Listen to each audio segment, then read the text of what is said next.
Celebrity host Steve-O. Sit back each week while Steve-O educates you with live in-studio experts, such as lawyers, doctors, home improvement, and financial experts in their field. Call in and have your questions answered each week at 888-565-1470. Now, here is Steve-O with today's expert in their field. Hey, good afternoon and welcome to another Ask the Experts. We do so many shows with experts. I think this show is going to be probably the number one topic because it's on criminal law. And I guess people are just attracted to criminal law. And we were lucky enough to find an attorney. His name is Antonio Valiente. And what I love about him is he doesn't talk over your head. I understand everything he's saying. And let me tell you something, when you need a lawyer, you want to be able to understand everything. So welcome. You're with us every month. Yes, sir. How you doing? I'm good. How are you doing, Steve? That long drive in from Miami, right? What's that? No, not too bad. I was actually at the Broward office today. So, okay. So you practice in Dade, Broward, and Palm Beach County. That's correct. And listen, you never know, especially nowadays, you never know when you might get pulled over, and who knows what's going to happen. That's right. I mean, it's really, well, I think it is, and tell me if I'm wrong, police officers have to be a little bit more on guard now than ever before. I guess we'd have to ask one, but if I were a police officer, I certainly would be a little more nervous these days. Streets are a little rougher. I mean, look at the guy who was, an officer pulls up in a white unmarked van, and right there off of 95, and the guy ends up getting shot and killed. Yeah. Yeah, no, I mean, you never know, and I think distrust of the police, at least, I don't know, I don't want to say nationwide, but at least in this area in South Florida, is at least higher than it's ever been since I've been practicing law. So I want you to tell people something, because this drives me crazy. I see these police shootings. I'm not saying all of them. I see these police shootings, and it always seems like somebody's resisting. It's like, use a little common sense. If the police officer tells you to do a flip, you better do a flip. Yeah. I mean, Am I wrong? I mean, what should you do when you're pulled over? Yeah, well, I think every situation's a little bit different, which is why it's so hard to just say. But you should never run. Probably not a good idea to run. Okay. Probably not a good idea to run. Certainly going to make the officer think that you did something wrong. Yes. On the other hand, it'll probably keep you from getting shot by the police officer, right? I mean, unless you're running at him, that would be a bad idea too. And I don't know if this is the laws in Florida. If you run away in a vehicle versus running away on the ground, in Texas, one's a felony. If you're in a vehicle, it's a felony if you run. If you're on ground and run, it's not a felony. Well, I can't speak to Texas law, but in Florida, if you take off from a police officer in a vehicle, that's going to be a fleeing and eluding, which is just a separate offense than just resisting an officer without violence, which is if you're on the sidewalk and an officer walks up or pulls up to you and he's working at the time, and he has a lawful basis to temporarily detain you, and then you take off and just run away. That's going to be resisting an officer without violence. And a lot of people think it's resisting arrest. In Florida, the charge is actually resisting an officer with or without violence. With violence would be a felony. Without violence is a misdemeanor. But it's not just why you're getting arrested. I mean, it's if a police officer exercising in the exercise of his lawful duties gives you a command, tells you, hey, stop or stay there, let me ask you some questions, and you turn and run away, that's going to, even though he may have not arrested you, he had no basis to arrest you, right? But he was allowed to ask you some questions, that could result in a charge of resisting an officer without violence. And we have a main topic today, but I just want to throw a few questions in. Did you tell me last time that they have to advertise when they set up a checkpoint? For DUIs? For DUI? DUI checkpoints need to be advertised ahead of time. Tell you ahead of time. And where would you find that at? You could find it in the local newspaper. Okay. Or the easier way that I would tell people is just there's apps you can get on your. Oh, okay. Yeah, you can get on your But I phone. didn't know they have to advertise it that they're going to have a. Seems kind of counterintuitive. It does. But yeah. So anyway, we're going to talk about, boy, you hear still to this day, and I don't know, was it a couple of years ago, about Trayvon Martin and George Zimmerman, and there's so many people who have guns now. So we're going to talk today about stand your ground. All right. And boy, there's so many. You know what? You can't read a person's mind. So this must be so hard for the courts. Though I did know a guy that he was going to gas station fighting over who got to the pump first, and a guy actually took gasoline out of his car and a lighter, and I guess was going to set this guy on fire, and he went to his car and got a bat, and he hit him. He didn't kill him, but he hit him, and he went to prison. All right. Well, yeah. So stand your ground is something that obviously we hear a lot about. Trayvon Martin. They said he didn't have to go to his car. He should have walked away. Well, so in that particular scenario, that situation that you just described, unless the guy How about with self-defense? Well, if the gentleman who was who was coming at him with the lighter and gasoline, let's say he followed him when he walked back to his car, I think certainly this person that the person that went back to their car, would have been justified in whatever he did with the bat at that point.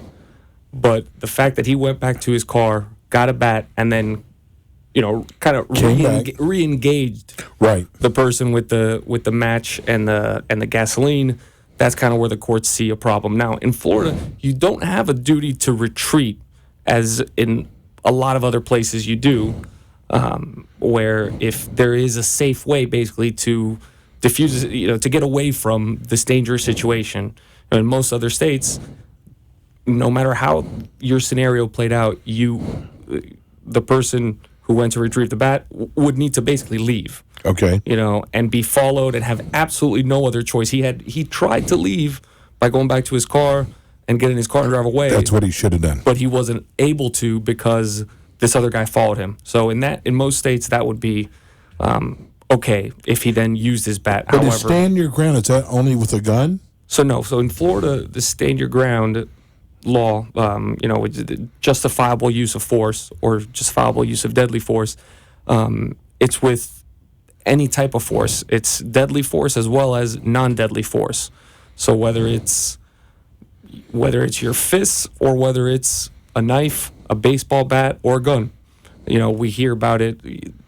I guess the most common cases, the ones that you hear in the news, are usually with a gun. Right. And it usually ends up that the other person didn't have a gun or didn't have a weapon.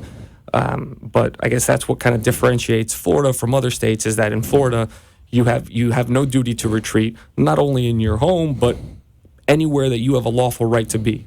So if you're somewhere that you're legally allowed to be, for example, you and I right now in this studio, right? I mean, we're not committing our presence here. We're not trespassing, so to speak. We're lawfully allowed to be here.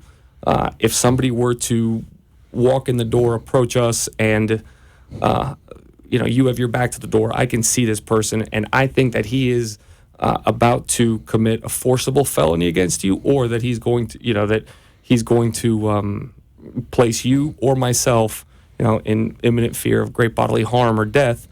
I can use force, up to deadly force, to stop that threat, to stop him.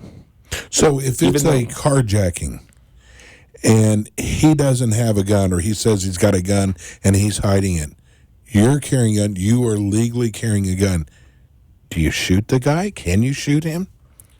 Do you shoot him? I guess it's more of a philosophical if question. He's breaking into your car, every individual do needs you to decide. wait for him to see if he's really got a gun? How do you have to? No, you absolutely. You in Florida, you don't have to wait to see if he has a gun or not. Even if he didn't say he had a gun, but the fact that he said, someone, let's say at a red light, you're by yourself in the car, it just opens the passenger door, gets in, tells you he's got a gun, and either get out of the car or drive.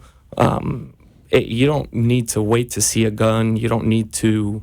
He doesn't need to say he has a gun. The fact that he's committing a carjacking, and if you're in fear for your life at that point, and it's an objective standard, meaning what would a reasonable and prudent person in your position, would they be in fear that this person's going to commit serious bodily harm against them or kill them? If that reasonable person would think that, then you would be justified in using up to deadly force. Have you ever had a stand your ground case? I did. Okay. I've had several. I'd say the most notable was it arose out of a fight that took place outside of a Chili's in Miami Gardens in 2008. This actually happened. There was my client was with a friend of his right outside of this Chili's.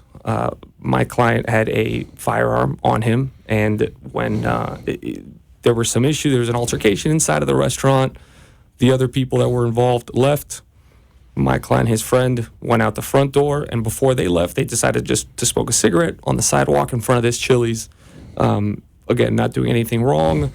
My client at this point had a firearm on him just because he always carried a firearm on him. Miami Gardens is a little dangerous. He was, everything is registered. Everything was on the up and up, and then So he had a register. He was registered to carry a firearm. he had a Concealed weapon. Okay. his concealed weapons permit. Out of nowhere, and this is all on video actually, where you see him and his buddy smoking a cigarette, and kind of just into the picture comes this guy, walks up to his friend that's standing next to him on the sidewalk, and just out of nowhere just lands a haymaker to the side of his face, actually breaks his orbital bone on his eye. He goes down, his eyes bleeding profusely. At that point, the gentleman that punched my client's friend kind of starts putting his arms up and flailing them. The camera doesn't have audio, so you can't hear exactly what he's saying, but he was making threats towards my client. My client had taken a step back. At that point, a second attacker, the friend of the guy that punched my client's friend, walks up behind him. He comes into the screen, into the shot, and reaches for something. Looks like he's reaching for something under his shirt. As soon as my client sees that, he pulls out his firearm. He fires 5 times. They both, one of them falls there on the spot and is just kind of like, obviously in pain for being shot. The other one runs back to his vehicle, where he dies there on the scene. That one, the one that stayed there in the picture, he died at the hospital later. And my client stayed on the scene, but he basically waited for the police to show up. Once they got there, put his hands up. He was like, "Look, I'm the shooter." It was in self-defense. There was on that case, there was a stand your ground hearing, where if you're claiming self-defense, you have a hearing before trial, no jury. Did they arrest him that night? So they didn't arrest him that night. He cooperated with the police. He gave a statement, told them exactly what happened. I mean, he made his friends actually, and you see this all in the video. 3 of his friends, my client's friends, all get in their car and take off. And then you see my client, he just walks out of the picture. All of a sudden, his friends' cars that are taking off, you just see the tail lights, because it's at night. They stop, the brake lights, they stop, and they all of a sudden reverse, and all of them reverse back into their parking spots. And my client is on the roadway in the parking lot, actually walking in front of them. Basically, he stopped them and was like, you guys aren't going anywhere. You're staying here. Right. And you're talking to the Witnesses. police because you all saw what happened and know that, that we were attacked. So I'll abbreviate here because it's a case, happened in 2008, wasn't resolved till 2014. So I could It took that long to resolve the case? It did. So he was... Why? Why would it take that long? Well, he wasn't initially arrested. Miami-Dade homicide detectives did a 2-month-long investigation, and they ultimately determined that he was justified. After 6 years? No. This took them 2 months. 2 months. They interviewed dozens of witnesses. They did their whole investigation and decided that he was justified in his use of force. Okay. Didn't arrest him at that point, and I'm not gonna.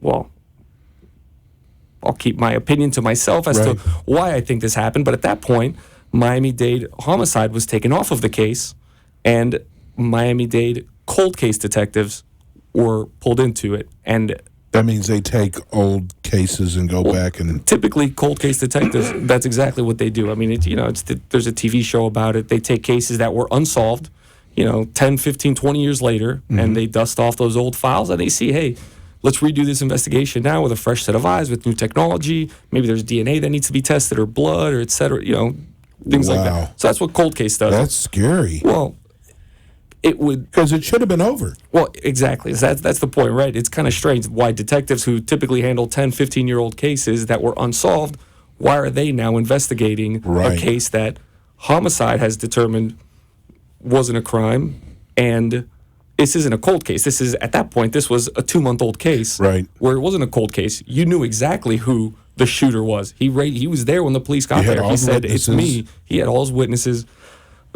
Cold case Were detectives. his friends help to him as witnesses? They were. I mean, a help, right? I mean, they didn't fudge their stories at all. I Okay. mean, they just said exactly what it was that happened. The cold case detectives redid the exact same investigation. They discovered no new evidence, but at the end of their investigation, they said no, he wasn't justified, and they did arrest him. Wow. Wow, so- that's scary. Yeah. So after a lot of preparation, there was Did they arrest him at that time? at that point he was arrested. He was arrested. Yeah, but there And was how long was he in jail till he went to court? Well, I want to say it's a non-bondable offense, yes, second-degree murder. However, you can get a bond on a non-bondable offense by having a hearing. It's called an Arthur hearing. His attorneys at the time, which it wasn't myself, his attorneys at the time handled this Arthur hearing and were able to, the judge set a bond, and he did bond out. So for the, all but, I want to say 4 to 5 months of, from 2008 to 2014, he was out of custody, thankfully. But we had a stand your ground hearing, and the judge at that point found that that he didn't think my client was justified in using Wow. deadly force. So the case was going to go to trial. At that point, we appealed the judge's decision. It went up to the 3rd District Court of Appeals, and they basically said the judge got it wrong. The judge applied the wrong standard. The trial court judge, in his order, said that he should have fired a warning shot, or he should have told them that he had a gun before using it, all of which the appellate court said, no, he has absolutely no obligation to do any of those things. Right. In fact, it's the opposite. A warning shot is actually a crime, right? Because the law says you're allowed to use deadly force if you believe that you're in fear of your life. So if you take out your gun when you're being attacked and you fire a warning shot, that kind of cuts against your argument that you're in fear for your life. Because if you're in Right. fear for your life, you're not giving somebody a warning, That's right. right? I mean, you're Not going to give him a chance to kill me. absolutely not. You're not going to, hey, please stop. Or you're not going to say to them as they're charging at you, sir, I have a gun. If you continue running at me, I'm going to be forced to, unholster my weapon and shoot you. Right? I mean, it doesn't work that way. So actually pulling out a gun and firing a warning shot, I mean, if that person that you've fired a warning shot at really, if they had balls, for lack of a better term, Yes, you can say it on here. they could call the police and you could be charged with aggravated assault with a firearm, Wow. which is a 3rd-degree felony, and up until July 4th of 2016 carried a 3-year minimum mandatory prison sentence. That's So, amazing. doesn't anymore, I've got but- to ask this because I'm so nosy. That sounds really expensive. Which part? The part, his legal fees. Oh, yeah. How does a person be able to afford legal fees like that? So I think most people probably can't, and he was no different. He had a private. When I said we didn't represent him at first for the Arthur hearing, he did have a private. He had hired an attorney Okay. who represented him from There when he was arrested. appeals involved, and Well, from when he was arrested until he was released from jail, he had a private attorney. When this all happened, I was at the public defender's office. okay, So he wasn't able to afford an attorney, a private attorney at that point. Right. So he was appointed a public But defender. appeals and everything. Well, so that's when we gets got expensive. That's when I was assigned the case as a public defender. Okay. But yeah, no, it's expensive. I mean, I know the attorney from our office who handled the appeal had formerly worked at a large law firm doing civil appeals, and in her estimation, and now having my own practice, I can say that what she said is correct. He received, just from the public defender's office, probably the equivalent of about a It $250,000 sounds that way. representation. It sounds that way. You know, I mean, it was a solid 5.5 years that he was represented.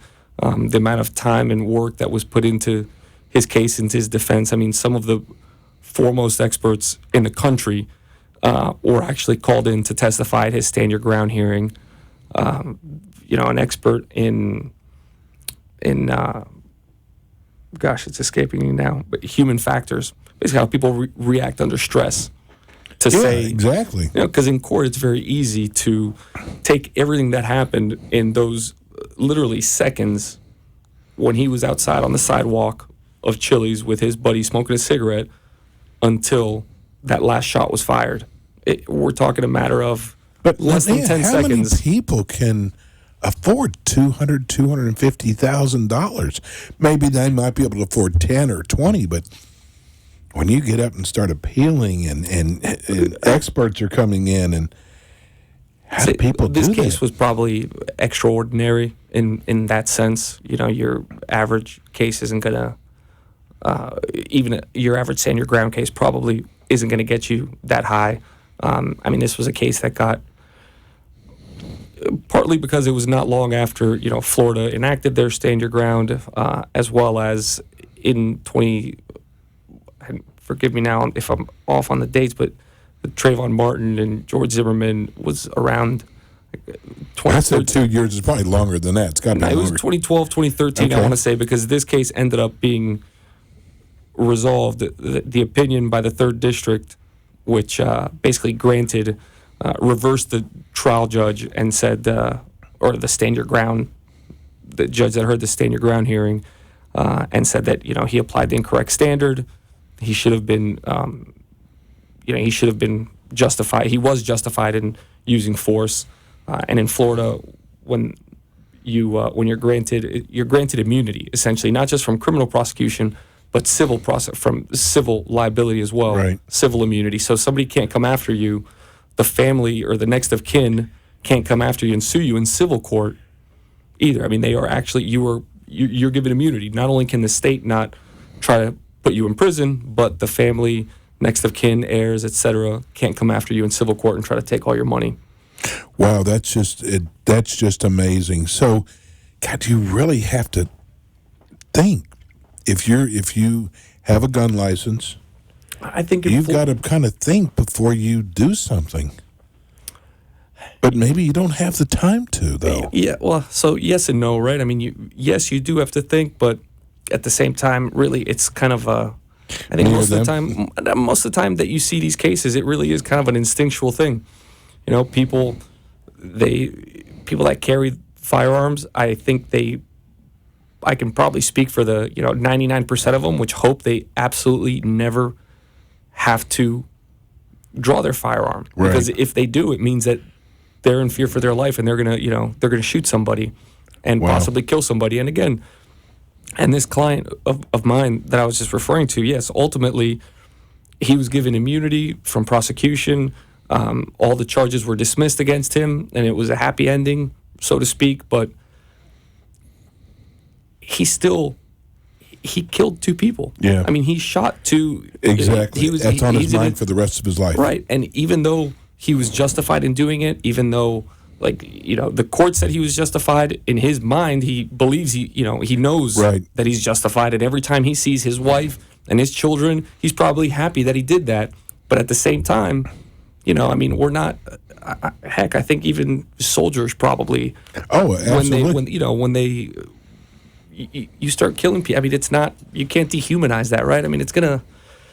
I remember I used to say when they carries had its- the draft, I went, gosh, if I get drafted, can I actually kill somebody? Yeah. I mean, I don't know if that's the best way, because it's either them or you. Yeah. No. Exactly. So you it's- you have to do it, but it doesn't make it any easier, so to speak, Give afterwards. everybody your phone number. We've gone through the whole show already.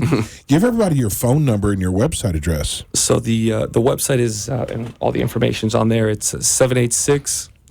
Website is valientelaw.com. So we better spell that too. It's V as in Victor, ALIENTELAW.com, and our phone number is 786-361-6887, and for our Fort Lauderdale and West Palm Beach office, we have a different phone number.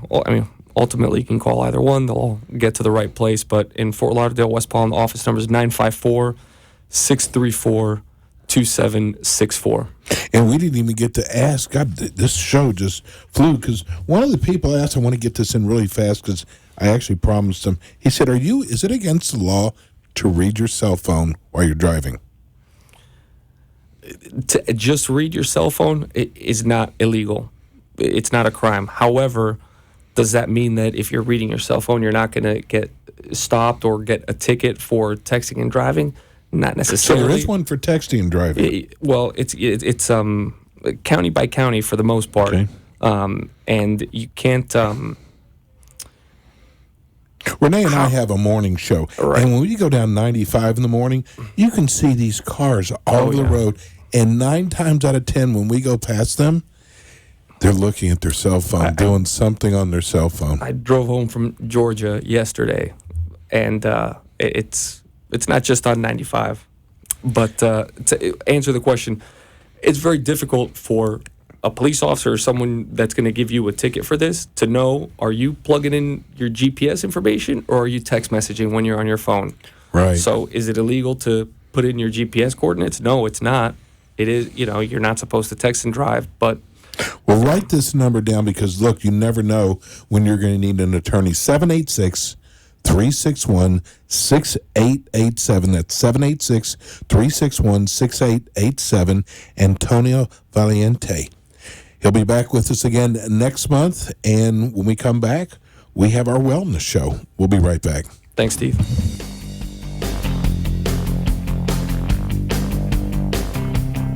Attorney Antonio Valiente has been chosen as the expert in criminal law by the Ask the Experts radio show. He has extensive experience successfully trying cases ranging from traffic misdemeanors to first-degree murder. Attorney Valiente has successfully argued motions to suppress, stand your ground, motions for new trials, and for judgment of acquittal, and defended clients in pretrial detention and probation violation hearings. Making sure you are represented by the most experienced and competent attorney in your criminal case you may have is essential. Attorney Antonio Valiente emphasizes to all his clients that while he is their attorney, he will guide them through the entire legal process and work together as a team. It is very important that your attorney is available to you to answer any questions you have. Attorney Antonio Valiente handles DUI cases, drug crimes, theft crimes, sex crimes, juvenile crimes, violent crimes, and gun weapons related crimes. If you get arrested, you need Attorney Valiente on your side. You can contact him at 786-361-6887. That's 786-361-6887. Or go to Attorney Antonio Valiente at valientelaw.com. Attorney Valiente practices in Palm Beach County, Broward County, and Dade County. The Anti-Aging Wellness Clinic is the leading international